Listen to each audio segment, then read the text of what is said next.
तो चलो बच्चों, अब अपन स्टार्ट करते हैं डेफिनेट इंटीग्रेशन का लेक्चर 3। पिछले दोनों लेक्चर में अपन ने डेफिनेट इंटीग्रेशन की बेसिक डेफिनेशन देखी थी, क्या रिप्रेजेंट करता है अलजेब्रिक सम ऑफ एरियाज, और उससे बेसिक 3 प्रॉपर्टीज पढ़ी थी अपन ने, P1 P2 P3। और मैंने आपको लेक्चर 2 के एंड में होमवर्क दिया था एक्सरसाइज 1 के पार्ट 1 पार्ट 2 के बी सेक्शन में से, पार्ट 1 के बी सेक्शन में से B1 से B4 करने थे। तो चलो उसको डिस्कस कर लेते हैं। एक्सरसाइज 1 पार्ट 1 का सेक्शन बी, पार्ट 1 का सेक्शन बी, B1 से B4 करना था। B1 fx इक्वल टू दिया है ln of 1 minus sine x upon 1 plus sine X. तो आपको दिखाना है a से b fx dx equal to b से a ln of 1 plus sine x upon 1 minus sine X. बहुत ही आसान सा क्वेश्चन है, मुझे उम्मीद है सब लोगों ने कर लिया होगा। यार अपन को पता है कि अगर इंटीग्रेशन की लिमिट्स चेंज करते हैं तो पहला वाला जो इंटीग्रल है ना B1 में, integral a to b fx dx को मैं क्या लिख सकता हूँ? इसको मैं लिख सकता हूँ b से लेके a minus times fx dx। और fx के साथ जो ये माइनस साइन लगेगी ना बेटा, उसमें आप क्या करना, उसको लॉग में ले लेना और 1 minus sine x upon 1 plus sine x का वहां पे क्या हो जाएगा, रेसिप्रोकल हो जाएगा। तो वो 1 plus sine x upon 1 minus sine x आ जाएगा। तो सीधे सीधे सॉल्व हो जाएगा। ठीक है, बहुत ही इजी सा क्वेश्चन है। B2 में देखते हैं। B2 का पहला मैं उम्मीद करता हूं अब सब लोगों ने कर लिया होगा। ऐसे टाइप के क्वेश्चन आपको करवाए थे प्रीवियस क्लास में। आपको सोचना है कि ब्रेक कहां कहां पे करना है। जैसे एक्स स्क्वायर है अंदर और उसका ग्रेटेस्ट इंटीजर दिया हुआ है, तो 0 से 2 में करना है।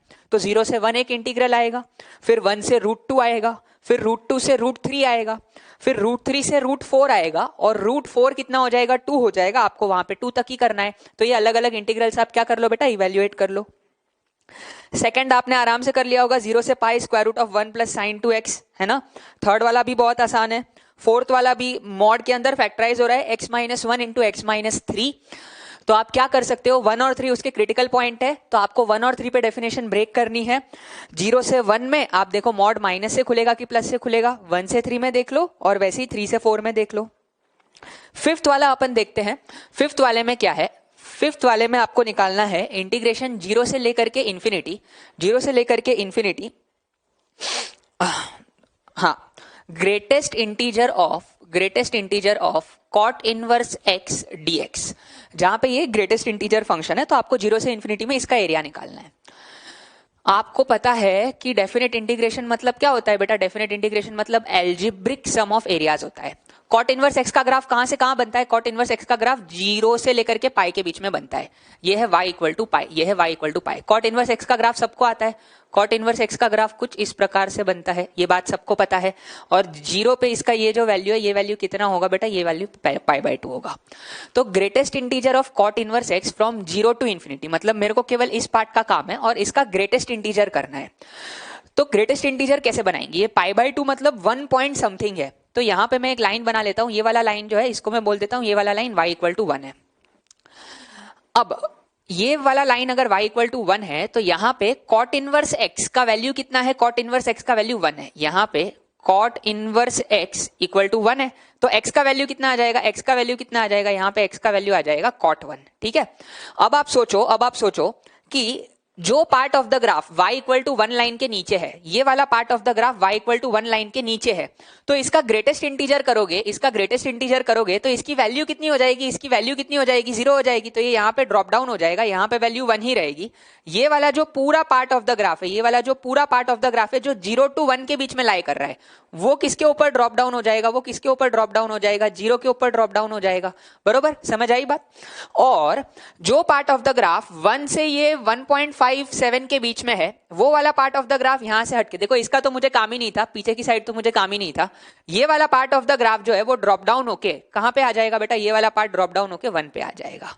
ठीक है, क्योंकि ये वैल्यू 1 से 2 के बीच में थी, तो उसका ग्रेटेस्ट इंटीजर कितना हो जाएगा, 1 हो जाएगा। तो ये ब्लू से जो बनाया ये ग्राफ है, तो अपन को 0 से इंफिनिटी में इसको इंटीग्रेट करना है, तो बस ये रेक्टेंगल का एरिया निकालना है। तो ये रेक्टेंगल का एरिया निकालना है, क्योंकि ये एक्स एक्सिस के ऊपर है, तो आपका जो इंटीग्रल है उसका वैल्यू कितना आ जाएगा, बेस कॉट 1 है और हाइट 1 है, तो कितना आ जाएगा, सीधे सीधे कॉट 1 आ जाएगा। ठीक है, समझ आई बात, सिंपल सा क्वेश्चन।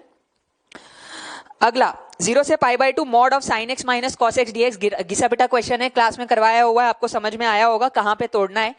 पाई बाय 4 पे वो ब्रेक होगा, पाई बाय 4 तक कौन बड़ा होगा, कॉस एक्स, उसके बाद कौन बड़ा हो जाएगा, साइन एक्स। तो ब्रेक करके कर लो उसको। सेवेंथ वाला अपन देख लेते हैं फिर से, cos inverse x cos inverse x का greatest integer from -1 to 1 cos inverse x का ग्रेटेस्ट इंटीजर dx, ये फिर से ग्रेटेस्ट इंटीजर है। तो यहां पे अपन फिर से किसकी हेल्प लेंगे इसको सॉल्व करने के लिए? इसको सॉल्व करने के लिए अपन फिर से कॉस इनवर्स एक्स के ग्राफ की हेल्प लेने वाले हैं। कॉस इनवर्स एक्स का ग्राफ आपको पता है, फिर से कॉस इनवर्स एक्स का ग्राफ कहां से कहां बनता है बेटा? 0 से पाई में बनता है। ये वाला मान लो पाई है, ये वाला वैल्यू y इक्वल टू पाई है। तो इसका ग्राफ कैसे बनता है? इसका ग्राफ कैसे बनता है? कॉस इनवर्स एक्स का ग्राफ कुछ इस प्रकार से बनता है। 0 है, 0 पे इसकी वैल्यू कितनी होने वाली है बेटा? π/2 होने वाली है। ठीक है, बरोबर है। अब मुझे इसका ग्रेटेस्ट इंटीजर करना है, मुझे इसका ग्रेटेस्ट इंटीजर करना है। पहले तो ये देख लेते हैं कि ये देख लेते हैं, ये -1 इसका लिमिट है। ये वाली जो x की वैल्यू होगी ये -1 होगी, और ये वाली जो x की वैल्यू होगी ये 1 हो जाएगी। यहाँ पे y की वैल्यू पाई है और यहाँ पे y की वैल्यू 0 है। तो इसका ग्रेटेस्ट इंटीजर बनाना है तो अपन इंटीग्रल लाइंस बना लेते हैं। देखो पाई का मतलब क्या होता है? 3.14 होता है। तो कौन सी इंटीग्रल लाइंस आएंगी? ये π/2 है। π/2 के नीचे कहीं पे आपके पास आएगा, कहीं पे आपके पास आएगा एक इंटीग्रल लाइन जो कि है y इक्वल टू 1। इसको इधर लिख देते हैं, जो कि ये वाला इंटीग्रल लाइन है y इक्वल टू 1।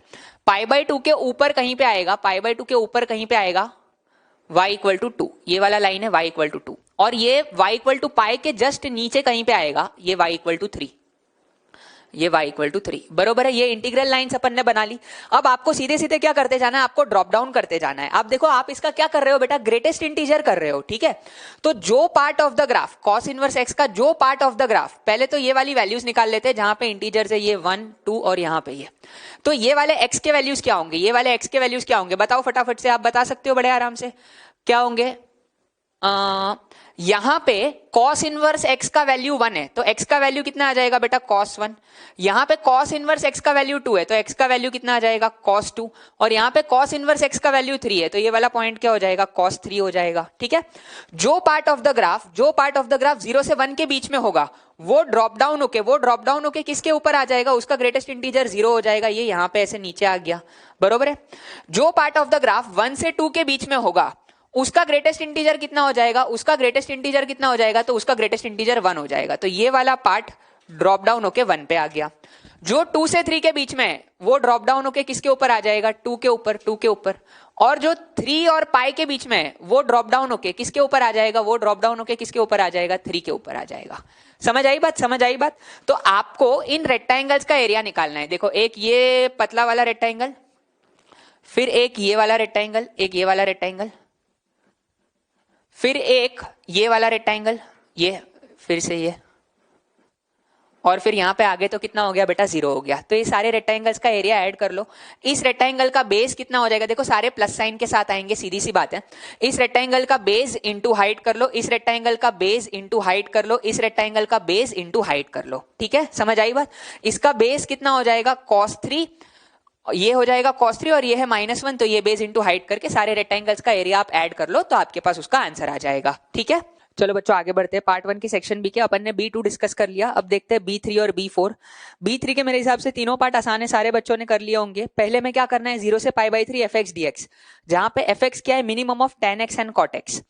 0 से π/2 में भाई एक मैं बता देता हूं B3 का फर्स्ट, उसके बाद बाकी के तो आप कर ही लोगे, सब में सेम कॉन्सेप्ट है यार। 0 से π/2 में tan x और cot x के ग्राफ बना लो। वैसे ग्राफ की जरूरत नहीं है, लेकिन ग्राफ बनाओगे तो आपको अच्छे से समझ आ जाएगा। ये x इक्वल टू π/2 है, ये tan x है, और ये डॉटेड जो मैंने बनाया है ये cos x है, अरे cot x है, सॉरी ये cot x है, ये ओरिजिन है, और ये वाला जो ग्राफ है ये tan x है। ठीक है, ये दोनों मीट कहां पे करेंगे? दोनों का वैल्यू सेम कहां पे होने वाला है? सीधी सी बात है, दोनों का वैल्यू इक्वल होने वाला है π/4 पे, दोनों का वैल्यू 1 होने वाला है। तो 0 से π/4 में अपन को मिनिमम चाहिए, तो 0 से π/4 में tan x आएगा, और π/4 से π/2 में कौन आएगा? cot x आएगा। बरोबर है। तो उस इंटीग्रल को ब्रेक कर लो। जो आपका इंटीग्रल था 0 से π/3 fx dx, जहां पे fx को उसने डिफाइन कर रखा है minimum of tan x cot x, तो ये इंटीग्रल ब्रेक हो जाएगा। 0 से π/4 में मिनिमम कौन है? 0 से π/4 में tan x है, तो tan x का इंटीग्रेशन आ जाएगा। और फिर π/4 से लेके कहां तक? π/3 तक मिनिमम कौन है? cot x, तो किसका इंटीग्रेशन आ जाएगा बेटा? cot x का इंटीग्रेशन आ जाएगा। ठीक है, तो इवैल्यूएट कर लो। एग्जैक्टली सिमिलरली सेकंड और थर्ड करने हैं, आपको मिनिमम निकालना है x प्लस वन और under root one minus x का, आप देख सकते हो। और तीसरे वाले में भी तीनों के ग्राफ बना के आप देख लो कौन मिनिमम है, ठीक है। B4 आपको अब करना आ जाना चाहिए, सिंपल सा क्वेश्चन है। log x को उसमें क्या बोल दो बेटा, t बोल दो। log x को t बोल दोगे और उस इंटीग्रल को इवेल्युएट करोगे तो इंटीग्रेशन बाय पार्ट्स लगा के फिर वो इवेल्युएट हो जाएगा, ठीक है।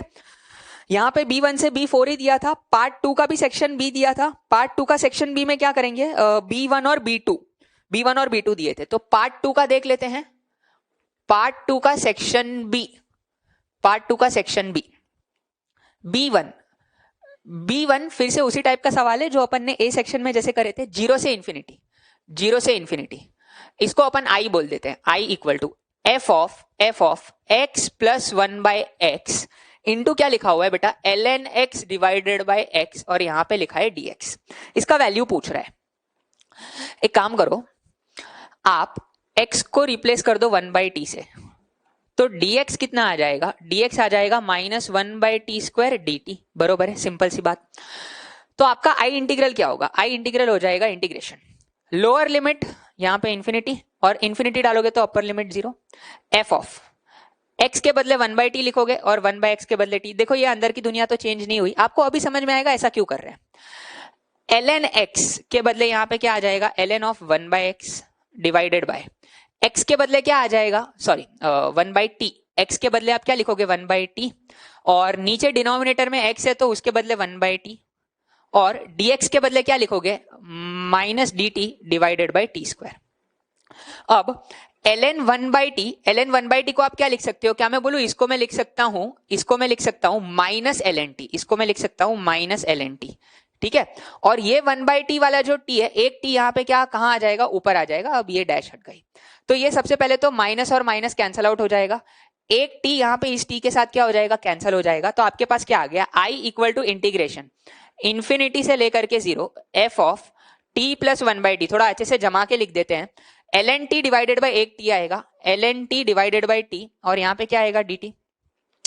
मजे की बात यह है कि देखो घूम फिर के ये i इंटीग्रल बन रहा, छोटा सा चेंज है, इसके लिमिट 0 से इंफिनिटी है, इसके लिमिट इंफिनिटी से 0 है, और अपन को पता है कि mere change of variable does not change the value of the integral.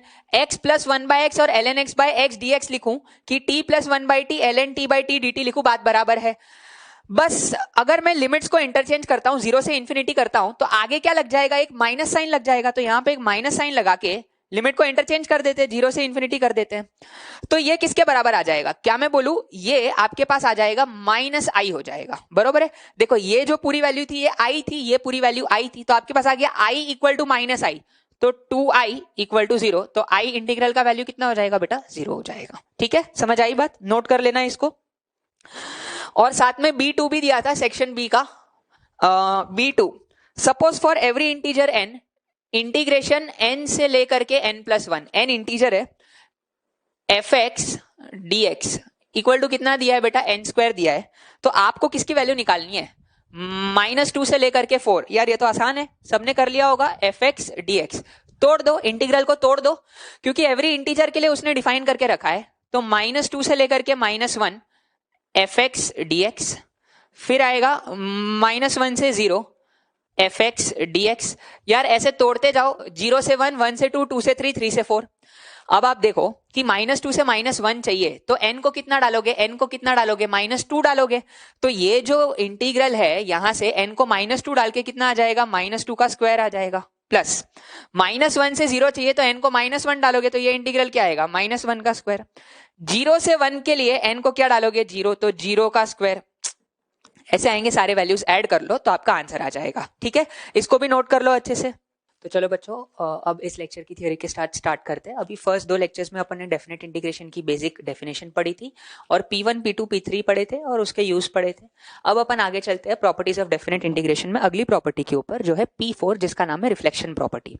पहले रिफ्लेक्शन प्रॉपर्टी का स्टेटमेंट देख लेते हैं। रिफ्लेक्शन प्रॉपर्टी क्या बोल रही है, A से B fx dx integral a से b f x d x किसके बराबर होगा, लिमिट्स को उल्टा कर दो और एक माइनस साइन के साथ मल्टीप्लाई कर दो, माइनस बी से minus A f of minus x d x का इंटीग्रेशन। मतलब ये क्या बोल रहा है, ए से बी में एफ एक्स डी एक्स के बीच में जो एरिया है और माइनस बी से minus A f of minus x d x, ये जो दोनों इंटीग्रल्स है, ये दोनों क्या आने वाले हैं, सेम आने वाले हैं। दो तरीके से अपन देखते हैं कि ये कैसे हो पाएगा।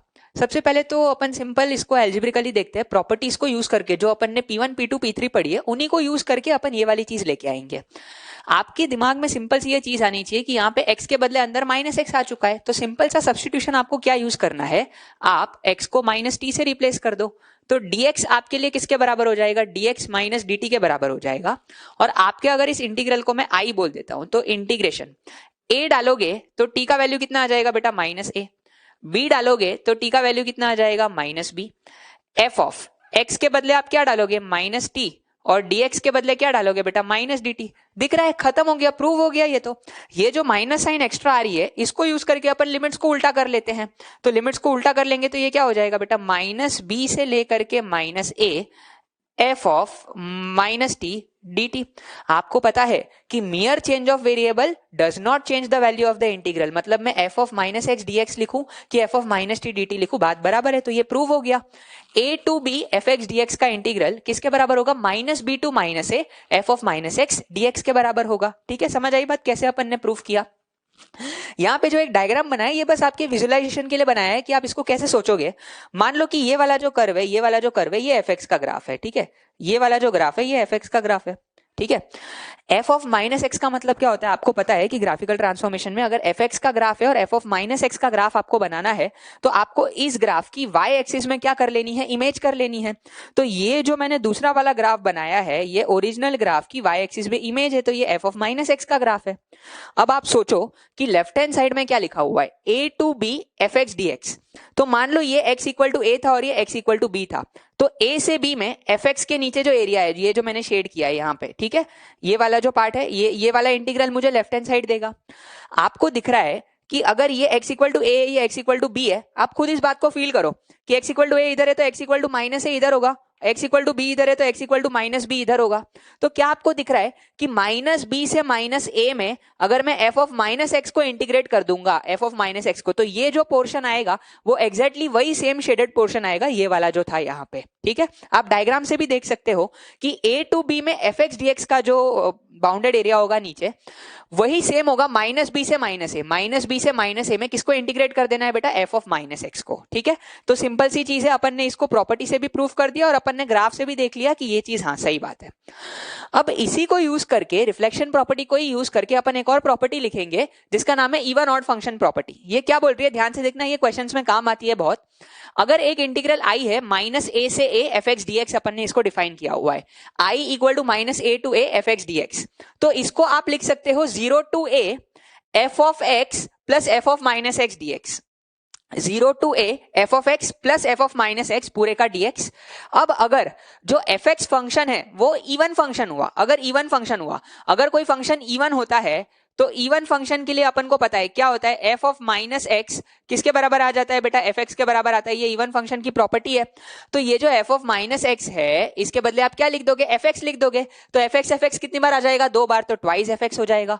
और अगर ऑड फंक्शन होगा तो ऑड फंक्शन के लिए क्या होता है, एफ ऑफ माइनस एक्स अगर करोगे तो वो minus times F of x होता है, आपने फंक्शंस में पढ़ी होगी ये चीज। तो अगर F of minus x minus times F x हो जाएगा तो ये कैंसल आउट होकर आपके पास क्या आ जाएगा, 0 हो जाएगा। तो अगर एफ एक्स इवन फंक्शन है तो माइनस ए से a f x d x को आप लिख सकते हो ट्वाइस 0 से a f x d x. और अगर एफ एक्स ऑड फंक्शन है तो माइनस ए से ए में उसको इंटीग्रेट करोगे तो वो कितना आ जाएगा, 0। आपको इस बात की फील भी आनी चाहिए कि ऑड फंक्शन जो होता है वो ओरिजिन के अबाउट सिमेट्रिक होता है, उसका ग्राफ। तो माइनस ए से ए में इंटीग्रेट अगर आप करोगे तो जितना पार्ट एक्स एक्सिस के ऊपर होगा उतना ही नीचे आएगा। और अपन को पता है डेफिनेट इंटीग्रेशन मतलब एल्जेब्रिक सम ऑफ एरियाज होता है, ऊपर वाले पार्ट को प्लस साइन के साथ लेंगे, नीचे वाले साइड को माइनस साइन के साथ लेंगे, तो दोनों कैंसिल आउट हो जाएंगे। इसको प्रूफ कैसे करें, इसको प्रूफ करने के लिए सिंपल सा लॉजिक है। आप यहां पे क्या लिख सकते हो, i इक्वल टू, इस इंटीग्रल को मैं ब्रेक कर देता हूं, मैं इसको ब्रेक कर सकता हूं, माइनस ए से लेकर के 0 एफ एक्स डी एक्स, और दूसरा इंटीग्रल में लिख सकता हूं 0 से लेकर के a F x d x. अब देखो 0 से a F x d x तो मुझे चाहिए, इस इंटीग्रल को मुझे चेंज करना है, इस इंटीग्रल को। तो मैं यहाँ पे एक काम करता हूँ, इसकी लिमिट भी मुझे 0 से a में लानी है, तो मैं x को क्या डाल देता हूँ, x को मैं माइनस टी डाल देता हूँ। अगर x को माइनस टी डाल देंगे तो आपके पास dx कितना आ जाएगा बेटा, dx आपके पास हो जाएगा माइनस डी टी। इंटीग्रेशन की लिमिट्स क्या हो जाएगी, माइनस a डालोगे तो t का वैल्यू a आ जाएगा, 0 डालोगे तो t का वैल्यू 0 आ जाएगा। तो i इक्वल्स टू ये वाला इंटीग्रल क्या होगा, माइनस a डालने से a आ रहा है, 0 डालने से 0 आ रहा है, x के बदले माइनस टी डालोगे तो f ऑफ माइनस टी, और dx के बदले क्या लिखोगे, dx के बदले माइनस dt लिखोगे। तो ये माइनस साइन को यूज करके मैं लिमिट्स को उलट देता हूं, यहाँ पे 0 कर देता हूं और यहाँ पे a कर देते हैं, बरोबर है। तो ये 0 से a f of minus T dt आ गया, और ये दूसरा इंटीग्रल एज इट इज 0 से a F x d x. फिर से वही बात, mere change of variable does not change the value of the integral। f of minus t dt लिखें कि f of minus x dx लिखें, बात बराबर है, बात बराबर है, बात बराबर है। तो अब आप देखो दोनों इंटीग्रल 0 से a में, दोनों इंटीग्रल 0 से a में है, तो इनको कंबाइन करके आप क्या लिख सकते हो, 0 से a f of x plus f of minus x dx हो जाएगा, जो कि ये वाला स्टेप लिखा है, ये वाला स्टेप दिख रहा है आपको, f of x plus f of minus x dx from 0 to a। ठीक है, समझ आई बात, ये प्रूव हो गया। इसके बाद ये तो आप बड़े आराम से सोच सकते हो, मैंने अभी आपको बताया कि अगर fx एक इवन फंक्शन है तो उसके लिए f of minus x equal to f x हो जाएगा। तो f ऑफ माइनस एक्स के बदले आप फिर से fx ही लिख दोगे तो ये इसमें बदल जाएगा। और अगर fx ऑड फंक्शन हुआ तो f of minus x minus times fx के बराबर होगा, उसको यहां पे पुट करोगे तो ये कैंसिल आउट होके 0 हो जाएगा। तो आपके पास फाइनली ये वाला स्टेप भी आ जाएगा। तो ये आपको याद रखना है, अगर माइनस a से a में एफ एक्स को इंटीग्रेट कर रहे हो तो इसको सबसे पहले तो ऐसे लिख सकते हो, 0 से a में f x plus f of minus x d x, और अगर इवन और ऑड हुआ तो उस हिसाब से उसको डील करेंगे। नोट कर लो सारे बच्चे P4।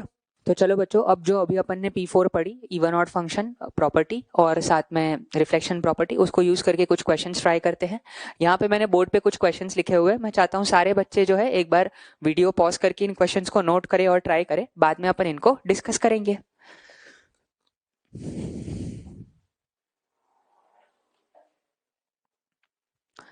मैं उम्मीद करता हूं सारे बच्चों ने वीडियो पॉज करके इन क्वेश्चंस को ट्राई कर लिया होगा। अब अपन इनको डिस्कस कर लेते हैं। पहले इन क्वेश्चंस के मैं आंसर्स दे देता हूं। फर्स्ट वाले क्वेश्चन का आंसर है, इस इंटीग्रल का वैल्यू आ रहा है 1/13। एकदम सिंपल क्वेश्चन से प्रॉपर्टी का यूज समझना है अपन को।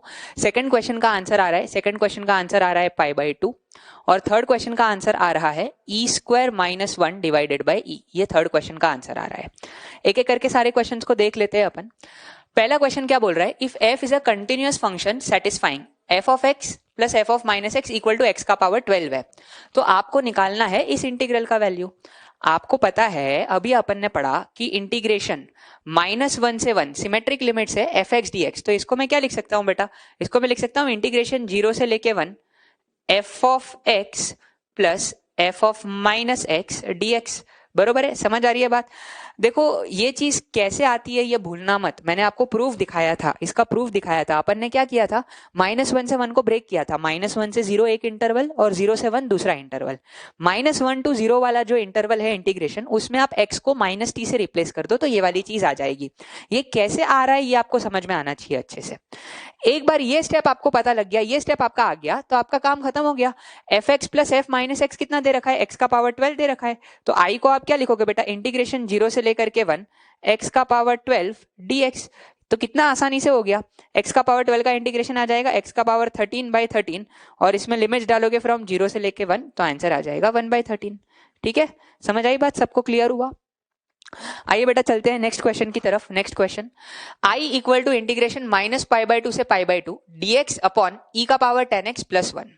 इसको कैसे इवेल्युएट करेंगे, इसको करने के लिए सबसे पहले आप देखो कि यहाँ पे अंदर जो फंक्शन यूज हुआ है ना 1 अपॉन e का पावर 10x प्लस 1, जब भी ऐसे सिमेट्रिक लिमिट्स आते हैं ना तो पहले अपन को यही चीज चेक करनी है कि अंदर जो फंक्शन है वो ऑड है या इवन है क्या। क्योंकि अगर ऑड और इवन हुआ, और मान लो मोस्ट प्रोबेबली अगर ऑड हुआ तो अपना बहुत फायदा हो जाएगा, वो इंटीग्रल सीधे कितना हो जाएगा बेटा, 0 आ जाएगा। क्योंकि सिमेट्रिक लिमिट्स में अगर किसी ऑड फंक्शन को इंटीग्रेट करोगे तो जितना प्लस साइन के साथ रीजन आएगा उतना ही माइनस के साथ आएगा, तो उसका आंसर 0 आएगा। तो अपन पहले चेक करते हैं कि अपना जो अंदर फंक्शन यूज हो रहा है f x equal to 1 upon e का पावर 10x प्लस 1, ये कैसा फंक्शन है, ऑड फंक्शन है कि इवन फंक्शन है या कुछ भी नहीं है। उसके लिए क्या करेंगे अपन, एफ ऑफ माइनस एक्स निकालेंगे। एफ ऑफ माइनस एक्स अगर निकालोगे तो 1 अपॉन ई का power tan of minus x कितना हो जाएगा, -10x और प्लस 1। ई का पावर माइनस 10x को लिख लो 1 अपॉन ई का पावर 10x और एलसीएम ले लो तो ये कितना आ जाएगा बेटा, ई का पावर 10x ऊपर आ जाएगा और नीचे आ जाएगा 1 प्लस ई का पावर 10x। अब देखो अगर ऑड होता तो f of minus x minus times F x के बराबर आता, अगर इवन होता तो f of minus x F x के बराबर आ जाता। दोनों में से कुछ भी नहीं आ रहा है, मतलब ये function neither even nor odd है। अगर नाइदर इवन नॉर ऑड है तो इस इंटीग्रल को अपन ऐसे लिख सकते हैं, देखो माइनस पाई बाई टू से पाई बाई टू को मैं लिख सकता हूं 0 से पाई बाई टू, 0 से पाई बाई टू। इस फंक्शन को मैंने एफ एक्स बोल दिया है तो अपन क्या लिख सकते हैं, F x plus f of minus x पूरे का डीएक्स, पूरे का डीएक्स। इस फंक्शन को मैंने एफ एक्स बोल दिया था। अब ये आपके पास एफ एक्स पड़ा हुआ है, ये आपके पास एफ ऑफ माइनस एक्स पड़ा हुआ है, तो आप दोनों को डाल दो तो आपके पास क्या आएगा, आई इक्वल टू इंटीग्रेशन 0 से लेकर के पाई बाई टू।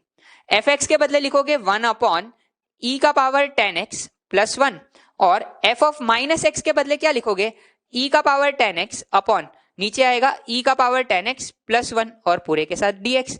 बस कहानी खत्म हो गई, कहानी खत्म हो गई। दिख रहा है आपको, दोनों में डिनोमिनेटर तो सेम आ गया, डिनोमिनेटर तो सेम आ गया। ई का पावर 10x प्लस 1 एलसीएम लोगे तो ऊपर भी 1 प्लस ई का पावर 10x आ जाएगा, तो ये सीधे सीधे क्या हो जाएगा, कैंसिल हो जाएगा। तो आई इक्वल टू आ जाएगा आपके पास इंटीग्रल 0 से पाई बाई टू, 0 से पाई बाई टू dx, dx का इंटीग्रल x हो जाएगा और लिमिट डालने से आंसर कितना आ जाएगा, पाई बाई टू। एकदम सिंपल क्वेश्चन है, ठीक है। आइए बेटा नेक्स्ट क्वेश्चन देखते हैं। Similar concept, i equal to integration minus 1 से 1, फिर से सिमेट्रिक लिमिट्स आ रहे हैं और अंदर वाला फंक्शन है ई का पावर x प्लस ई का power minus x upon 1 plus e का पावर x। इस पूरे आदमी को या इस पूरे फंक्शन को अपन क्या मान लेते हैं बेटा, इसको fx बोल देते हैं। अपन को ये चेक करना है कि इवन है, ऑड है या कुछ भी नहीं है, तो उसके लिए f ऑफ माइनस एक्स निकालते हैं अपन, f ऑफ माइनस एक्स। तो f ऑफ माइनस एक्स क्या आएगा आपके पास, f ऑफ माइनस एक्स निकालोगे, x को माइनस एक्स से रिप्लेस करोगे तो ई का power minus x plus e का पावर एक्स अपॉन नीचे आ जाएगा 1 प्लस ई का पावर माइनस एक्स। एक्स को माइनस एक्स से रिप्लेस कर दिया। तो एक काम करते हैं, ये ई का पावर माइनस एक्स को मैं लिखता हूं 1 अपॉन ई की पावर एक्स और एलसीएम अगर ले लिया तो एलसीएम लेने से क्या आएगा, f of minus x equal to 1 upon e का पावर एक्स लिखा तो ई का पावर एक्स ऊपर आ जाएगा, तो यहां पे आ जाएगा 1 प्लस ई का पावर 2x, ई का पावर एक्स से मल्टीप्लाई कर दिया और नीचे आ जाएगा ई की पावर एक्स प्लस 1। अब ये जो चीज है ये क्या इसके बराबर आ रही है, क्या ये fx के बराबर आ रही है, नहीं आ रही है। क्या ये f minus x minus times F x के बराबर आ रहा है, नहीं आ रहा है। तो मतलब ये function neither even nor odd है। तो अब अपन क्या करेंगे, ये जो माइनस 1 से 1 था, इस इंटीग्रल को मैं क्या लिख सकता हूं, इस इंटीग्रल को मैं लिख सकता हूं 0 से 1 f of x plus f of minus x. F of x अपन को पता है ई का पावर एक्स प्लस ई का पावर माइनस एक्स अपॉन नीचे 1 प्लस ई का पावर एक्स और एफ ऑफ माइनस एक्स लिखेंगे तो कितना आ जाएगा 1 प्लस ई का पावर 2x अपॉन नीचे कितना आ जाएगा बेटा, ई का पावर x प्लस 1 पूरे का क्या आ जाएगा बेटा, dx, पूरे का dx आ जाएगा। अब इसको सिंप्लीफाई करना है, तो अपन एक काम करते हैं, पहले तो ये e की पावर माइनस एक्स को अपन 1 अपॉन ई की पावर x लिख लेते हैं। तो ये कितना आ जाएगा 0 से 1। अगर इसको 1 अपॉन ई का पावर x लिख लिया अपन ने तो आप देखो क्या होगा, यहां पे आ जाएगा e का पावर 2x प्लस 1 और नीचे आ जाएगा e का power x into 1 plus e का पावर x और यहां पे भी देखो क्या है 1 प्लस ई का power 2x upon 1 plus e का पावर x पूरे का क्या है बेटा dx। अब आप देखो कितना आसानी से सिंप्लीफाई हो रहा है, क्या आपको दिख रहा है, ये वाला पूरा टर्म तो बाहर आ जाएगा, e का power 2x plus 1 upon 1 plus e का पावर x, ये वाली पूरी चीज बाहर आ जाएगी। तो अगर इसको मैं कॉमन निकाल लू, इंटीग्रेशन 0 से लेके 1, e का पावर 2x प्लस 1 यहां पे नीचे डिवाइडेड बाय 1 प्लस ई का पावर x और अंदर क्या बचेगा आपके पास 1 बाय ई का पावर x और यहां पे बचेगा 1 और ये dx। आप देखो कुछ कुछ चीजें कैंसिल आउट हो रही है, यहाँ पे एलसीएम ले लो, एलसीएम लेके लिखोगे तो ये क्या हो जाएगा, एलसीएम लेके लिखोगे तो ये ऊपर आ जाएगा 1 प्लस ई का पावर x और पूरा डिवाइडेड बाय नीचे कितना हो जाएगा बेटा e की पावर x। देखो 1 प्लस ई की पावर x 1 प्लस ई की पावर x कैंसिल आउट हो जाएगा। इस e की पावर x को आप इसके नीचे डिस्ट्रीब्यूट कर लो और इसके नीचे डिस्ट्रीब्यूट कर लो तो दो अलग अलग इंटीग्रल बन जाएंगे जिसको आप बड़े आराम से इवेल्युएट कर सकते हो और आप इंटीग्रेशन की लिमिट डालोगे तो आपका आंसर आ जाएगा e² - 1 डिवाइडेड बाय e।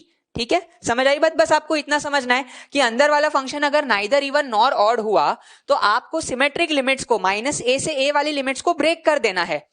0 से 1 fx plus f minus x, ठीक है, fx निकाल लो, f माइनस एक्स निकाल लो, दोनों को ऐड करो, कुछ ना कुछ वो सिंप्लीफाई होके आपके पास आंसर आएगा। ठीक है, ये इसका फाइनल आंसर आ रहा है। बस e की पावर x को एक बार इसके नीचे लिखना है, e की पावर x को एक बार इसके नीचे लिखना है, अलग अलग कर देना है, तो आपका इंटीग्रल इवेल्युएट हो जाएगा। ठीक है, नोट कर लो बेटा।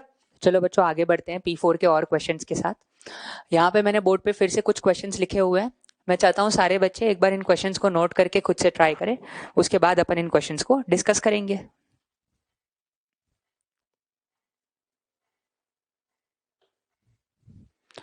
तो बच्चों मैं उम्मीद करता हूँ सबने वीडियो पॉज करके इन क्वेश्चंस को ट्राई कर लिया होगा। अब अपन इनके एक एक करके सोल्यूशंस देखते हैं। पहले मैं इनके आंसर्स बता देता हूँ आपको। पहले वाले का आंसर आ रहा है i इक्वल्स टू 0, दूसरे वाले का आंसर आ रहा है i इक्वल्स टू -12, और तीसरे वाले का आंसर आ रहा है i इक्वल्स टू 2। ठीक है, अब देख लेते हैं। मैं उम्मीद करता हूं कि फर्स्ट और सेकंड तो शायद सबसे हो ही गए होंगे, शायद थर्ड वाला फंसा होगा। अपन देखते हैं कैसे करना है इनको। सबसे पहला -a से a, फिर से सिमेट्रिक लिमिट आ रही है, तो अपन अंदर वाले फंक्शन को पकड़ेंगे। अंदर वाला फंक्शन क्या है? अंदर वाला फंक्शन अपना ये वाला फंक्शन fx है। इस वाले fx को अगर मैं पकड़ू तो ये क्या लिखा है? sec x into ln of 1 minus x upon 1 plus x लिखा है। मुझे ये आइडेंटिफाई करना है कि ये फंक्शन इवन है, ऑड है, कि नाइदर इवन नाइदर ऑड है। देखते हैं। ये करने के लिए x को रिप्लेस करेंगे -x से, f ऑफ -x निकालेंगे तो क्या आएगा? सीकंट ऑफ -x, और यहाँ पे आ जाएगा ln ऑफ 1, -x के बदले ऊपर +x आ जाएगा और नीचे 1 -x आ जाएगा। आपको पता है कि sec ऑफ -x करेंगे तो वो फिर से घूम फिर के किसके बराबर हो जाता है बेटा? sec x के बराबर हो जाता है। तो ये वाली चीज तो sec x के बराबर हो जाएगी। और log के लिए भी अपन को पता है कि ये देखो यहाँ पे ऊपर 1 प्लस एक्स है और यहाँ पे नीचे 1 माइनस एक्स है, तो 1 माइनस एक्स को मैं ऊपर लिख लेता हूं, तो ln of 1 minus x upon 1 plus x ऐसे लिख सकता हूं। इसका पावर -1 हो गया, और log की प्रॉपर्टी से इस -1 को मैं आगे लिख सकता हूं। तो ये चीज अगर आप ध्यान से देखोगे तो ये फिर से fx बन रहा है, ये वाला पार्ट तो फिर से fx बन रहा है, बस एक एक्स्ट्रा क्या आ रहा है? माइनस साइन के साथ आ रहा है, माइनस टाइम्स fx आ रहा है। तो आपके पास क्या आया? f of -x equal to minus times fx। तो देयरफॉर fx कैसा फंक्शन है बेटा? fx कैसा फंक्शन है? ऑड फंक्शन है। जैसे आपको पता लग गया कि fx ऑड फंक्शन है, काम खत्म हो गया।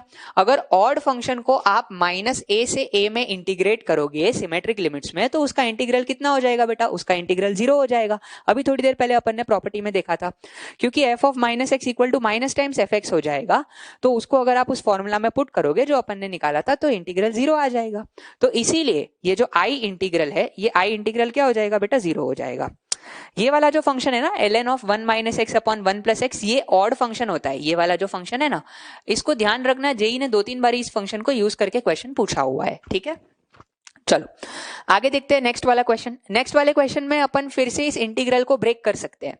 बीच में यहाँ पे प्लस साइन है, तो मैं i को क्या लिख सकता हूँ? i को मैं लिख सकता हूँ इंटीग्रेशन -12 से लेकर के half greatest integer x dx, और ये दूसरा इंटीग्रल आ जाएगा -12 से लेकर के half ln of 1 plus x upon 1 minus x dx। सोच समझ के अपन को आराम से सॉल्व करना है चीजों को। अब ध्यान से देखो, ये जो है ये ग्रेटेस्ट इंटीजर है, तो यार ये -12 से हाफ वाला तो अपन बड़े आराम से निकाल सकते हैं, इसमें तो कोई चैलेंज ही नहीं है। इसको ब्रेक कर लो आप, पहले इंटीग्रल को आप लिख लो -12 से कहां तक जाएंगे? 0। अब तो ये आई जाना चाहिए, तभी ग्रेटेस्ट इंटीजर का वैल्यू कितना हो जाएगा? -1, तो -1 dx आ जाएगा। और 0 से हाफ में क्या हो जाएगा? 0 से हाफ में ग्रेटेस्ट इंटीजर का वैल्यू कितना हो जाएगा? 0, तो ये कितना हो जाएगा बेटा? 0 dx हो जाएगा। ठीक है, समझ आई बात? इसके बारे में अभी तो आपको बताया, ln of 1 plus x upon 1 minus x, ये कैसा फंक्शन है बेटा? ये कैसा फंक्शन है? ये ऑड फंक्शन है। अभी अपन ने निकाला था ये sec x वाला पार्ट अगर आप हटा दो, क्योंकि sec ऑफ -x तो sec x ही आ रहा था, इसमें आप अगर x को -x से रिप्लेस करोगे तो आपको समझ में आ रहा है कि ये फिर से माइनस टाइम्स दे देगा आपको आंसर में। तो क्योंकि ये वाला फंक्शन ऑड फंक्शन है, तो ऑड फंक्शन को -12 से हाफ में इंटीग्रेट करोगे तो उस इंटीग्रल का वैल्यू कितना आ जाएगा बेटा? 0 आ जाएगा। अगर आपको फिर भी डाउट हो तो मैं यहाँ पे एक बार करके दिखा देता हूँ। पहले इसका आंसर निकाल लेते हैं। ये कितना आ जाएगा? -1 बाहर आ जाएगा, -1 बाहर आ जाएगा, dx का इंटीग्रल x आ जाएगा, फाइनल माइनस इनिशियल करेंगे तो ये हाफ हो जाएगा, ये 0 हो गया, वो 0 हो गया, तो फाइनल आंसर कितना आ जाएगा बेटा माइनस हाफ। इसमें मैं दिखा देता हूं, अगर मैं f ऑफ माइनस एक्स डालता हूं तो आपके पास आएगा ln of 1 minus x upon 1 plus x. ठीक है, अभी मैंने बोला इसको आप क्या लिख सकते हो, ln of 1 plus x upon 1 minus x का पावर कितना हो जाएगा बेटा -1। लॉग की प्रॉपर्टी से ये आगे आ जाएगा, तो आप देख पा रहे हो कि ये जो फंक्शन है ये कैसा फंक्शन है, ऑड फंक्शन है। ठीक है, तो इसका आंसर आ जाएगा आपके पास माइनस हाफ। आपको दिख रहा है यहां से माइनस हाफ आ रहा है। और अब ये लास्ट वाला क्वेश्चन देखते हैं, -π/4 से π/4 फिर से सिमेट्रिक है, -a से a, x का पावर 7 माइनस 3 टाइम्स x का power 5 plus 3x³ minus x plus 1। अगर आपने थोड़ा सा इसको ध्यान से देखा होगा ना, तो यहाँ पे 1 को छोड़ के x के जितने भी पावर्स है ना वो सारे पावर्स ऑड है। तो क्योंकि वो सारे पावर्स ऑड है और अपन को पता है कि ऑड फंक्शन को अगर अपन सिमेट्रिक लिमिट्स में इंटीग्रेट करते हैं -a से a में, तो उसका वैल्यू 0 आने वाला है। तो यहां से आपको ये मोटिवेशन मिलेगा या यहां से आपको ये चमकेगा। देखो इस चैप्टर में आपको थोड़ा सा सोच समझ के करना है, अपना दिमाग लगाना है। -π/4 से π/4 मैं एक काम करता हूं, मैं cos स्क्वायर x को डिस्ट्रीब्यूट कर देता हूं, दो अलग अलग इंटीग्रल तोड़ते हैं अपन। x का पावर 7 माइनस 3x का power 5 plus 3x³ minus x divided bye नीचे आ जाएगा cos स्क्वायर x। यार cos स्क्वायर x प्यारा सा है, कोई दिक्कत नहीं है उसके साथ। और ये दूसरा इंटीग्रल अपन लिख लेते हैं प्लस, फिर से इंटीग्रल -π/4 से लेकर के π/4। अब ऊपर बचेगा 1 dx और नीचे आएगा cos स्क्वायर x।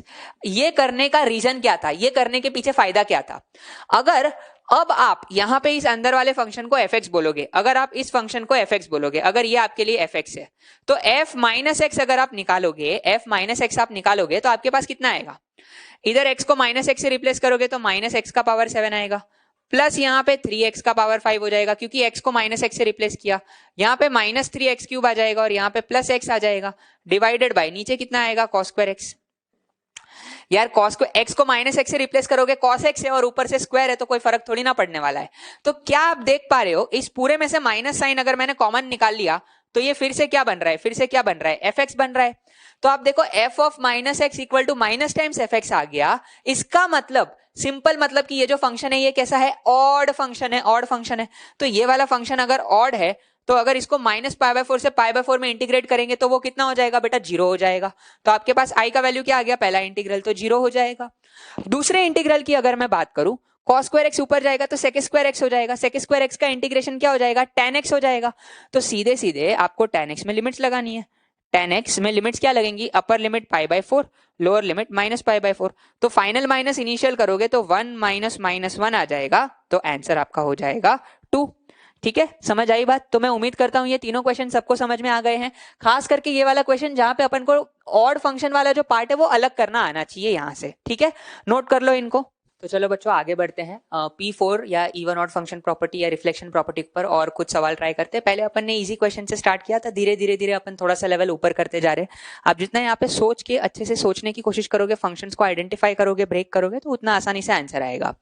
यहाँ पे मैंने बोर्ड पे और 2 क्वेश्चन लिखे हुए हैं। मैं चाहता हूँ कि सारे बच्चे एक बार इन क्वेश्चन को ट्राई करें और बाद में अपन इनको डिस्कस करेंगे।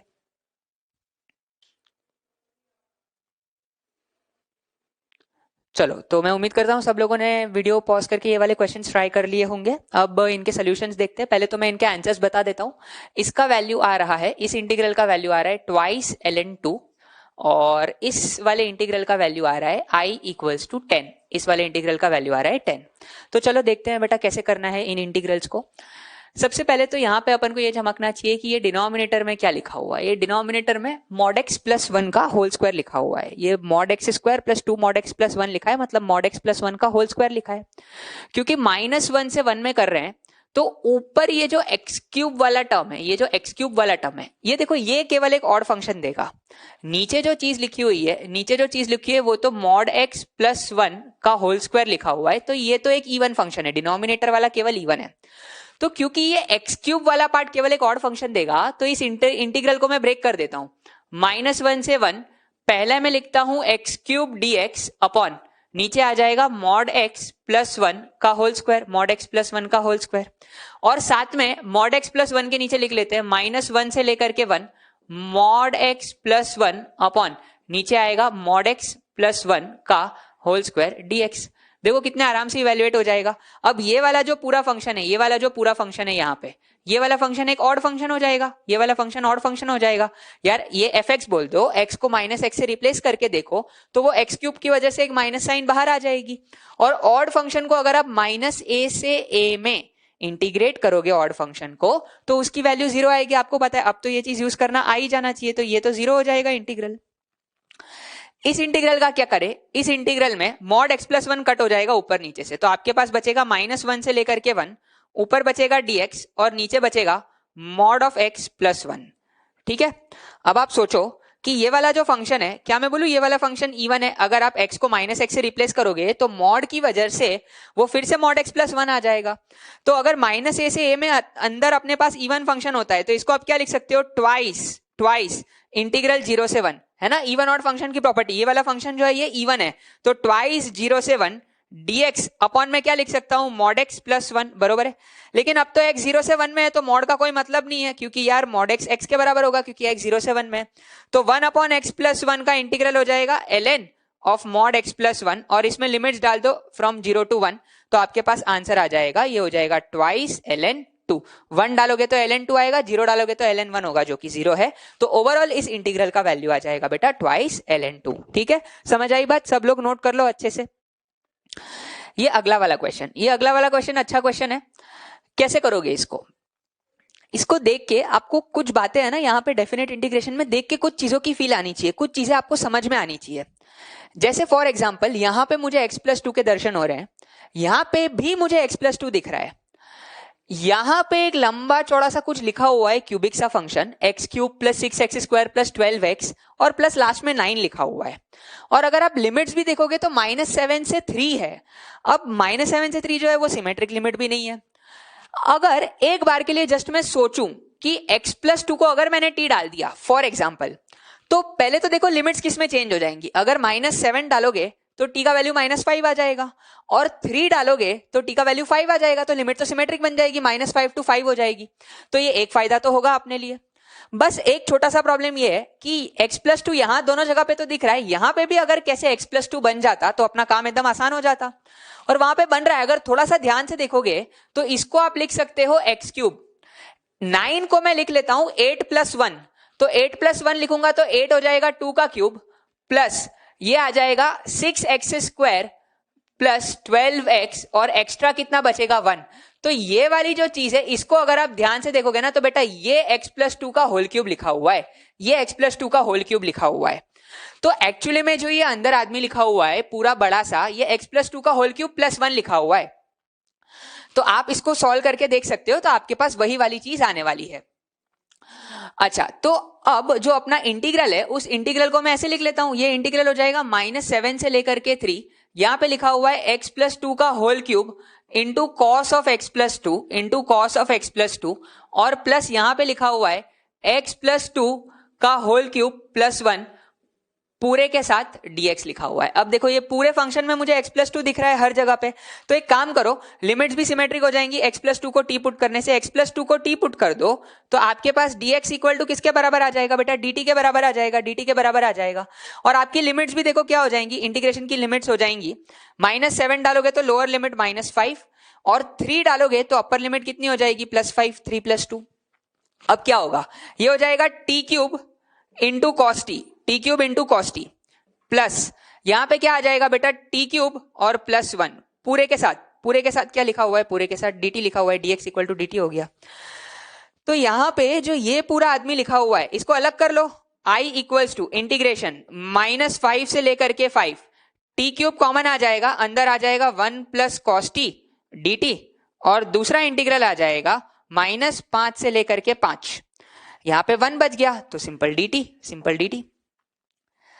अब ये ऑड फंक्शन है, अगर आप इसमें t को -t से रिप्लेस करोगे तो cos ऑफ -t तो cos t हो जाता है, cos माइनस साइन को एब्जॉर्ब कर लेगा, और t³ जो है वो ऑड फंक्शन है, तो आपको समझ में आ रही है ये पूरा फंक्शन ऑड है।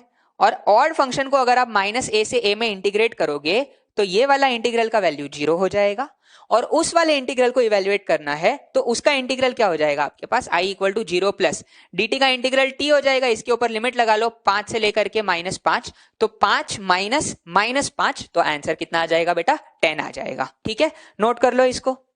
तो चलो बच्चों, अब मैं उम्मीद करता हूं कि P4 प्रॉपर्टी सबको अच्छे से समझ में आ गई है, जो रिफ्लेक्शन प्रॉपर्टी है जिसका नाम, और उसके बाद जो इवन ऑड फंक्शन प्रॉपर्टी पढ़ी थी वो भी सबको समझ में आ गई।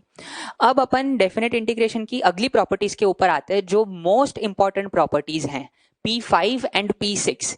P5 तो बहुत ही इंपॉर्टेंट प्रॉपर्टी है, जेई एडवांस लगभग हर बार जो सवाल पूछती है उसमें P5 का तो यूज लगता ही लगता है।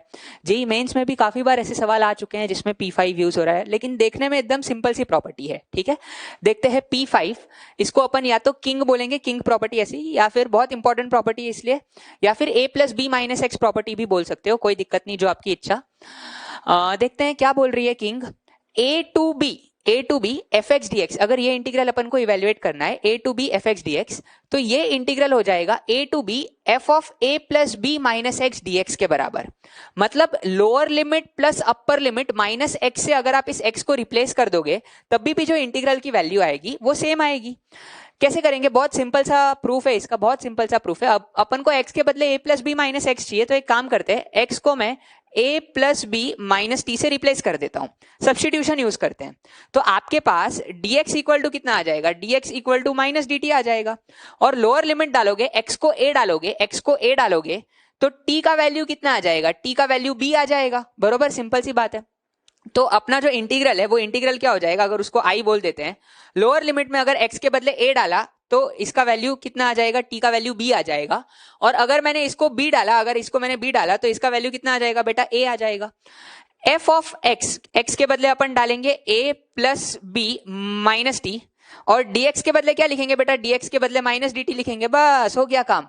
इस माइनस साइन को यूज करके अपन लिमिट्स को उलट देंगे, तो आपके पास क्या आ जाएगा, i equals to integration a से लेकर के b f of a plus b minus t d t. आपको पता है mere change of variable does not change the value of the integral, मतलब मैं f of a plus b minus t d t लिखूं कि f of a plus b minus x dx लिखो, integral की वैल्यू सेम आने वाली है। तो देखो ये आ गया अपने पास राइट हैंड साइड, तो इसीलिए a plus b minus x property या किंग प्रॉपर्टी क्या बोलती है, अगर a टू b में एफ एक्स डी एक्स को अपन इंटीग्रेट कर रहे हैं, तो अगर अपन वेरिएबल को रिप्लेस करेंगे lower limit plus upper limit minus x से, तभी भी उस इंटीग्रल की वैल्यू क्या आएगी बेटा, सेम आएगी। अब आप बोलोगे कि सर ये तो सिंपल एफ एक्स था, अपन ने इसको और कॉम्प्लिकेट कर दिया, इसका फायदा क्या हुआ। अभी जब मैं क्वेश्चंस बताऊंगा तो आपको समझ में आएगा कि इसको कैसे यूज करना है, इसका क्या फायदा होगा। ठीक है, और P6 देखेंगे, P6 का नाम है क्वीन। इन दोनों को अपन साथ में पढ़ रहे हैं, इनके ऊपर क्वेश्चंस भी अपन करेंगे दोनों साथ में, इनका यूज सबको आना चाहिए। देखते हैं, पहले प्रॉपर्टी देख लेते हैं P6 queen. I equal to integral 0 से लेके 2a F x d x, इसको मैं लिख सकता हूं 0 से a f of x plus f of 2a minus x d x. 0 से 2a को मैंने स्प्लिट कर दिया, 0 से a f of x plus f of 2a minus x d x. अब अगर f of 2a minus x, अगर f of 2a minus x F x के बराबर हो गया, अगर ये दोनों चीजें बराबर हो गई तो ये ट्वाइस हो जाएगा, कॉमन सेंस वाली बात है। और अगर इन दोनों को ऐड करके 0 आ रहा है तो ये इंटीग्रल कितना हो जाएगा, 0 हो जाएगा। इसको प्रूव कैसे करेंगे, फिर से 0 से 2a को अपन ब्रेक कर देते हैं। 0 से 2a को मैं ब्रेक करता हूं, 0 से लेकर के a, पहला इंटीग्रल आ जाएगा बेटा एफ एक्स डी एक्स, और दूसरा इंटीग्रल आ जाएगा आपके पास a से लेकर के 2a F of x d x. बरोबर है, 0 से 2a को मैंने ब्रेक कर लिया। अपन को पता है P3 कि मैं इस इंटीग्रल को कहीं पे भी ब्रेक कर सकता हूं, प्रोवाइडेड वो फंक्शन के डोमेन में है। 0 से a एफ एक्स को नहीं छेड़ना है, यहां पे अंदर x के बदले 2a माइनस एक्स आ गया है, तो एक काम करो, इस इंटीग्रेशन में सब्स्टिट्यूशन यूज करो, x को रिप्लेस कर दो 2a माइनस टी से, तो आपके पास dx इक्वल टू कितना आ जाएगा बेटा, dx equal to minus dt हो जाएगा। इंटीग्रेशन की लिमिट्स क्या हो जाएंगी, पहला तो रहेगा 0 से लेकर के a, i इक्वल टू, पहला इंटीग्रल तो रहेगा एफ एक्स डी एक्स, और बेटा दूसरा इंटीग्रल क्या आ जाएगा, दूसरा इंटीग्रल आ जाएगा लोअर लिमिट, अगर आपने a डाली, x के बदले a डाला तो t का वैल्यू कितना आ जाएगा बेटा, t का वैल्यू फिर से a आएगा, आप देख पा रहे हो। और अगर आपने 2a डाला x के बदले तो t का वैल्यू 0 आ जाएगा। आपके पास अंदर आ जाएगा f of 2a minus T, और यहाँ पे क्या आ जाएगा बेटा, माइनस dt आ जाएगा, माइनस dt। अब आपको पता है यार, ये प्रोसेस के साथ तो अकस्टम्ड हो गए हो कि माइनस साइन को यूज करके अपन इस इंटीग्रल की लिमिट्स को क्या कर लेंगे, इंटरचेंज। तो a से 0 के बदले ये 0 से a हो जाएगा, तो आप इसको देख रहे हो क्या लिख सकते हो। अच्छा एक और बात, mere change of variable does not change the value of the integral. तो f of 2a minus t dt के बदले f of 2a minus x dx लिख लिया, तब भी बात बराबर है. तो ये दोनों इंटीग्रल को अब मैं कंबाइन करके लिख सकता हूं, 0 से लेकर के a f of x plus f of 2a minus x dx. बरोबर है. अब इससे आगे का तो मैं समझा ही चुका हूं. अगर f of x equal to f of 2a minus x हो गया तो ये ट्वाइस हो जाएगा 0 से a f x dx. और अगर मान लो अगर इन दोनों को ऐड करके 0 आ गया तो ये इंटीग्रल का वैल्यू कितना हो जाएगा, 0. तो ये दोनों जो है ये काफी इंपॉर्टेंट प्रॉपर्टीज है. ये किंग प्रॉपर्टी याद रख लेना. इसका यूसेज बहुत सिंपल है, प्रॉपर्टी याद रखने में बहुत इजी है. Lower limit plus upper limit minus x से अपन रिप्लेस कर देंगे अंदर वाले x को, तो इंटीग्रल की वैल्यू चेंज नहीं होगी. और ये P6 क्वीन प्रॉपर्टी. तो ये दोनों प्रॉपर्टीज नोट कर लो अच्छे से. तो चलो बच्चों, अब प्रॉपर्टी P5 और P6 पढ़ी, तो अब इंपॉर्टेंट बात इनके एप्लीकेशन सीखते हैं. इनको यूज कैसे करना है, क्वेश्चंस में कैसे अप्लाई करना है. पहले मेजर फोकस P5 के ऊपर रखते हैं, किंग के ऊपर. a to b f x dx equal to integral a to b f of a plus b माइनस x dx. तो यहाँ पे मैंने कुछ क्वेश्चंस लिखे हुए हैं, तो मैं चाहता हूँ सारे बच्चे एक बार इन क्वेश्चंस को नोट करके खुद से ट्राई करें, उसके बाद अपन इनको डिस्कस करेंगे.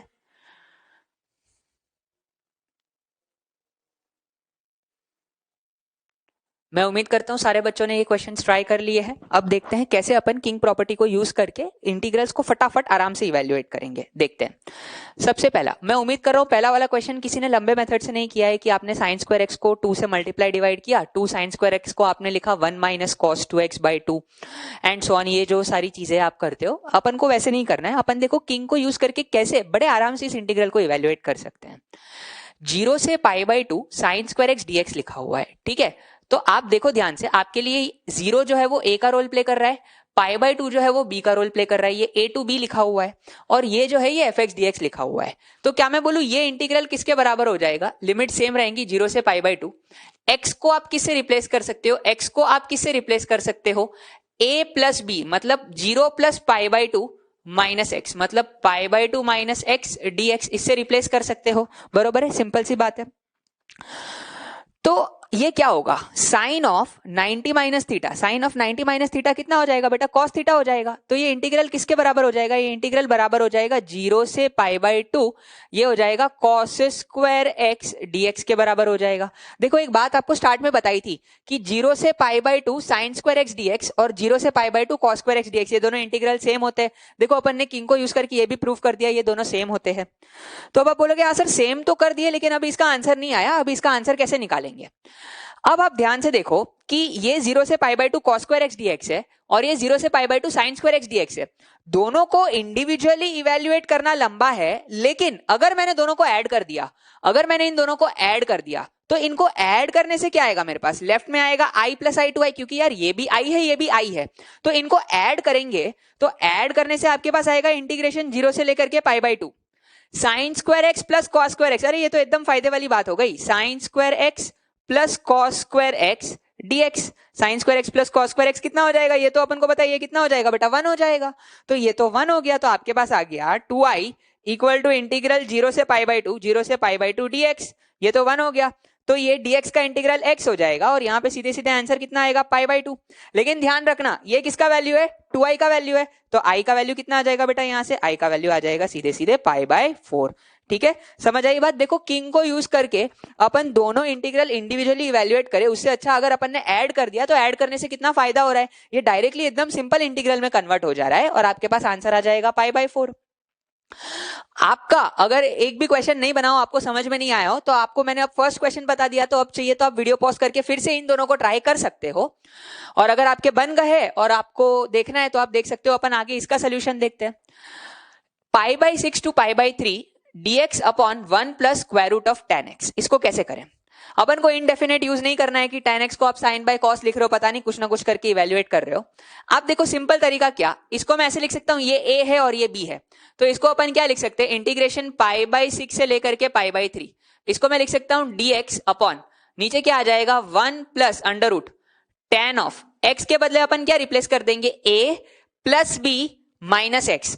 पाई बाई 6 प्लस पाई बाई 3 कितना हो जाएगा, पाई बाई 2 हो जाएगा. तो ये आ जाएगा tan of pi by 2 minus x. बरोबर है, अपन ने x को किससे रिप्लेस कर दिया, a plus b minus x से रिप्लेस कर दिया. तो tan ऑफ 90 माइनस थीटा कितना हो जाएगा, कॉट थीटा हो जाएगा, कॉट थीटा. तो आपके पास क्या आ जाएगा i equal to integration pi by 6 से लेकर के पाई बाई 3 dx अपॉन नीचे आ जाएगा 1 plus under root of cot x. यार अब थोड़ा सा सोचो कि ये ओरिजिनल tan x था, ये cot x है, तो यार cot x को tan x के टर्म्स में लिख लो।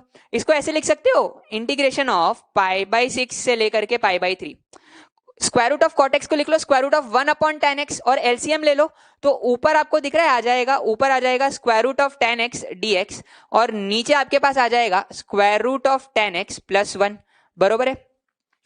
अब आपको दिख रहा होगा, अब क्या करेंगे, इस वाले इंटीग्रल को और इस वाले इंटीग्रल को अगर मैं ऐड कर दूं तो क्या आप देख पा रहे हो, दोनों के डिनोमिनेटर तो सेम हो गए, दोनों के डिनोमिनेटर में 1 प्लस रूट tan x आ गया, तो यार ये बड़े आराम से इवेल्युएट होगा। तो अगर ऐड करते हैं इन दोनों को तो i प्लस आई इक्वल टू 2i, आपके पास क्या आएगा, दोनों का लिमिट पाई बाई 6 से पाई बाई 3 है, तो इंटीग्रल पाई बाई 6 से लेकर के पाई बाई 3 आपके पास क्या आएगा, देखो डिनोमिनेटर तो सेम है, डिनोमिनेटर में आ जाएगा 1 plus under root of tan x dx। ऊपर क्या आ जाएगा, यहां पे ऊपर 1 है और यहां पे ऊपर क्या है, अंडर रूट tan x। अरे ये तो बहुत बढ़िया हो गया, ये तो ऊपर नीचे से कैंसिल हो गया, तो आपके पास सीधे सीधे आ जाएगा इंटीग्रेशन dx जो कि हो जाएगा x, तो 2i का वैल्यू आ जाएगा लिमिट डालने पे पाई बाई 3 माइनस पाई बाई 6, तो ये कितना हो जाएगा पाई बाई 6, लेकिन ध्यान रखना ये किसका वैल्यू है, 2i का वैल्यू है, तो यहां से i निकालोगे बेटा तो i का वैल्यू आ जाएगा पाई बाई 12। समझ आई बात, तो इस इंटीग्रल का वैल्यू कितना हो गया, इस इंटीग्रल का वैल्यू हो जाएगा पाई बाई 12। ठीक है, समझ आई बात। तो कैसे अपन किंग को यूज करके इसको एक नए इंटीग्रल में ट्रांसफॉर्म कर रहे हैं और कैसे अपन इनको ऐड करके अपना काम एकदम आसान कर दे रहे हैं। चलो अगला देखते हैं, 0 से pi by 4 ln of 1 plus tan x dx। अब डायरेक्ट तो इसमें कुछ स्ट्राइक नहीं कर रहा है, tan x को आप फिर से वो साइन बाय कॉस वगैरह लिखोगे तो थोड़ा सा लंबा होगा। एक बार अगर आप इसमें किंग प्रॉपर्टी लगाते हो तो इस बात की आपको फील आनी चाहिए, 0 से पाई बाई 4 एक बार अगर लगाओगे तो देखो इसमें क्या आ रहा है, ln ऑफ अंदर आएगा 1 प्लस tan ऑफ x को किससे रिप्लेस करोगे, 0 plus pi by 4 minus x से, मतलब क्या हो जाएगा पाई बाई 4 माइनस एक्स और यहां पे क्या आ जाएगा बेटा dx।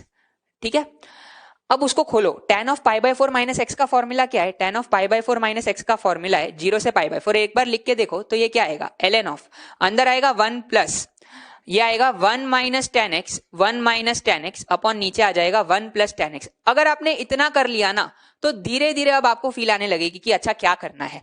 अब आप देखो कि अगर आप यहाँ पे एलसीएम लेते हो तो यहाँ पे डिनोमिनेटर में 1 प्लस tan x आएगा और यहाँ पे न्यूमरेटर में 1 प्लस tan x है, तो अगर अपन ऐड कर देंगे दोनों को तो लॉग की प्रॉपर्टी से आपको दिख रहा है वो बहुत आराम से सिंप्लीफाई हो जाएगा।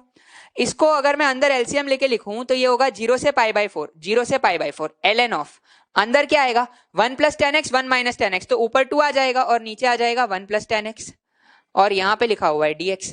अब अगर आप इसको और इसको ऐड करते हो तो इस बात को समझो कि ऐड करने से आपके पास क्या आएगा, लेफ्ट में आएगा 2i इक्वल टू इंटीग्रेशन 0 से लेकर के पाई बाई 4, दोनों को ऐड करोगे तो आपके पास क्या आएगा ln ऑफ, अगर ln of a plus ln of b करते हैं तो आपके पास क्या आ जाता है, ln of a into b आ जाता है, दोनों आर्ग्यूमेंट्स का प्रोडक्ट आ जाएगा। यहां पे आपके पास आ जाएगा 1 प्लस tan x इंटू ये वाला आर्ग्यूमेंट है 2 अपॉन 1 प्लस tan x। देखो कितना फायदा हो गया, कितना आराम से ये इंटीग्रल अब इवेल्युएट होगा। 1 प्लस tan x ने 1 प्लस tan x को मार दिया तो सिंपल ये तो ln2 आ गया, ln2 इंटीग्रल के बाहर आ जाएगा तो 2i इक्वल टू ln2 आ जाएगा, dx का इंटीग्रल क्या हो जाएगा, x हो जाएगा। लिमिट डालोगे तो ये क्या आ जाएगा पाई बाई 4 माइनस 0, तो 2 से डिवाइड कर लो तो i का वैल्यू आ जाएगा बेटा पाई बाई 8 ln2 जो कि इसका आंसर है। तो इस इंटीग्रल का वैल्यू आ जाएगा पाई बाई 8 ln2, नोट कर लो बेटा। तो बच्चों इसी के साथ अपन अपना लेक्चर 3 एंड करते हैं। आज की क्लास में अपन ने क्या क्या चीजें करी है, तो अपन ने P4 देखा, उसके ऊपर कुछ क्वेश्चंस करे और अपन ने P5 P6 का एकदम बेसिक इंट्रोडक्शन लिया है। P5 P6 प्रॉपर्टीज क्या है, किंग और क्वीन प्रॉपर्टीज इनको देखा है और किंग के ऊपर अपन ने बस 3 एकदम बेसिक सवाल किए कैसे उसको यूज करना है। नेक्स्ट क्लास में अपन और P5 P6 के ऊपर क्वेश्चंस करेंगे ज्यादा अच्छे से। तो आज की क्लास के लिए आपका होमवर्क रहेगा एक्सरसाइज 1 कि पार्ट 1 के सेक्शन बी का क्वेश्चन नंबर B5 करना है, पार्ट 2 के सेक्शन बी का B3 से B8 करना है। और अब एक्सरसाइज 2 का भी होमवर्क स्टार्ट करो। पार्ट 1 में क्वेश्चन नंबर्स 1 to 5 और पार्ट 2 में क्वेश्चन नंबर्स 1 to 4। जैसे जैसे एक्सरसाइज 2 का थोड़ा थोड़ा काम देते जा रहा हूँ वैसे वैसे साथ साथ में करते जाना, तो अपन डिस्कस करते जाएंगे। अगले क्लास के लिए आप साथ साथ में P1, P2, P3, P4, P5, P6 सारी प्रॉपर्टीज अच्छे से पढ़ के आना, क्योंकि जब अपन P5 और P6 के क्वेश्चंस करेंगे तो उसमें सारी प्रॉपर्टीज काम आ सकती है। ऐसा नहीं है कि एक्सक्लूसिवली P5 और P6 ही काम आएंगे, सारी प्रॉपर्टीज काम आ सकती है P6 तक। तो आप सारी प्रॉपर्टीज अच्छे से एक बार रिवाइज करके आना, ठीक है।